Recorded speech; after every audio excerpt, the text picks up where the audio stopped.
கோவை நீலகிரி செய்திகளுக்காக செய்திகள் வாசிப்பது சரவணன். குளிரில் நனையும் மார்கழி காலை. நீலகிரி மாவட்டத்தில் கடந்த சில நாட்களாக கடுமையான பனி கொட்டி வருகிறது. பனியின் உச்சம் எனப்படும் மார்கழி மாதம் இன்று பிறந்துள்ளது. ஆரம்பமே அமர்க்கலம் என்பது போல் இன்று காலை உதகையில் பனிமழை பொழிந்தது. உதகை தாவரவியல் பூங்கா, புல்வெளி, ரயில் நிலையம், குதிரை பந்தய மைதானம் என்ற பனியின் தாக்கம் அதிகமாக காணப்பட்டது. வரும் நாட்களில் உறைபனி காணப்படும் என்பதால் காலை நேரங்களில் இயல்பு வாழ்க்கை சிறிது பாதித்துள்ளது. உதகையில் கதிரவன் உதய வேளையில் சூரிய கதிர்கள் பனித்துளிகள் மீது பட்டு பனித்துளிகள் ஆவியாகும் காட்சிகள் இயற்கை ஆர்வலர்களுக்கு அற்புத காட்சியாகும். நீலகிரி மாவட்டத்தில் ஆண்டுதோறும் செப்டம்பர் மாதம் முதல் ஜனவரி இறுதி வரை நீர்ப்பனி மற்றும் உறைபனியின் தாக்கம் காணப்படும். இந்த ஆண்டு பருவமழை அதிகமாக பெய்ததால் பனிக்காலம் சற்று தாமதமாக துவங்கியுள்ளது.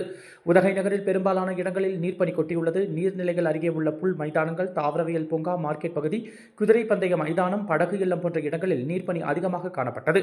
நீர்ப்பனி பிடிவால் உதகையில் கடும் குளிர் நிலவியது. இதனால் அதிகாலை நேரத்தில் பணிக்கு செல்வோர் அவதியடைந்தனர். இரவு அதிகாலை வேளையில் நீர்ப்பனியும் அதேபோல் வெயிலின் தாக்கம் அதிகரித்துள்ளதால் எதிர்வரும் நாட்களில் உறைபனியின் தாக்கம் கடுமையாக இருக்கும் என்று எதிர்பார்க்கப்படுகிறது.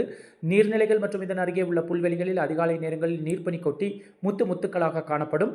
காலை கதிரவன் உதய வேளையில் சூரிய கதிர்கள் பனித்துளிகள் மீது பட்டு பனித்துளிகள் ஆவியாகும் காட்சிகள் இயற்கை ஆர்வலர்களுக்கு அற்புத காட்சியாகும். அதிகாலை அற்புத காட்சிகளை சுற்றுலா பயணிகள் கண்டு மகிழ்ந்து புகைப்படங்கள், செல்ஃபி எடுத்து மகிழ்கின்றனர். கோவை நீலகிரி செய்திகளுக்காக எமது சிறப்பு செய்தியாசிரியர் தமிழ் வெங்கடேசன்.